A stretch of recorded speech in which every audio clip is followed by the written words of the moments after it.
850ഓളം യുവതീ-യുവാക്കൾക്ക് വളരെ സാമ്പത്തികമായി പ്രയാസം അനുഭവിക്കുന്ന, വളരെ പിന്നോക്കം നിൽക്കുന്ന പ്രദേശങ്ങളിൽ നിന്നുള്ള പാടന്തര മർക്കസ് കേന്ദ്രീകരിച്ച് നടക്കുന്ന സമൂഹ വിവാഹം ഈ ഏപ്രിൽ 5 നടക്കാൻ പോവുകയാണല്ലോ. നമ്മൾക്ക് ഒരു ആലോചനയുടെ ഒക്കെ എത്രയോ അപ്പുറത്തുള്ള ഒരു പ്രൊജക്റ്റാണ് 850 യുവതീ-യുവാക്കളുടെ വിവാഹം എന്നൊക്കെ പറഞ്ഞാൽ അതൊക്കെ എത്ര വരുന്ന ഒരു പ്രൊജക്റ്റാണ്. എങ്ങനെയാണ് ഇത്ര വലിയൊരു പ്രൊജക്റ്റ് ഒരാൾക്ക് ഏറ്റെടുക്കാൻ പോലും കഴിയുക എന്ന് നമ്മുടെ പ്രസ്ഥാനത്തിൻ്റെ ഒരു വളർച്ചയും അത് നടത്തിക്കൊണ്ടുപോകുന്നതിലുള്ള ഉസ്താദിൻ്റെയും കൂടെയുള്ള നമ്മുടെ ബഹുമാന്യരായ നേതൃത്വത്തിൻ്റെയൊക്കെ വല്ലാത്തൊരു മനക്കരുത്തും കാണുകയാണ്. വല്ലാത്തൊരു കാഴ്ചയാണത്. ഇമാം ഷഹറാനി റഹിമഹുള്ള ഒരു സ്ഥലത്ത് പറയുന്നുണ്ട്, പിന്നെ ഒരു മനുഷ്യൻ ലോകത്ത് ചെയ്യുന്ന ഏറ്റവും വലിയ സ്വതക്ക വിവാഹത്തിന് കൊടുക്കുന്ന സ്വതക്കയാണ്. കാരണം നല്ല സ്വതക്ക. അതിന്റെ കാരണം വളരെ ശ്രദ്ധേയമായ ഒരു കാരണം പറയണത്, വിവാഹത്തിലൂടെ അല്ലേ അടുത്തൊരു തലമുറക്ക് ആലിമിനെ കിട്ടുന്നത്, സ്വാലിഹിനെ കിട്ടുന്നത്, സൂഫിയ ഒരു മനുഷ്യനെ കിട്ടുന്നത്.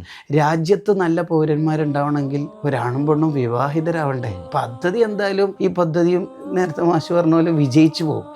പ്രതീക്ഷ ഏതായിരിക്കും, അള്ളാഹു കൈവിടില്ല. അതാണ് നമ്മളെല്ലാവരും, നമ്മളാവുന്ന SSF-കാരും SYS-കാരും ഉമ്മമാരും പ്രവാസികളും എല്ലാവരും ഇതിനല്ലാതെ വേറെ എന്തിനാ നമ്മൾ സഹായിക്കുക?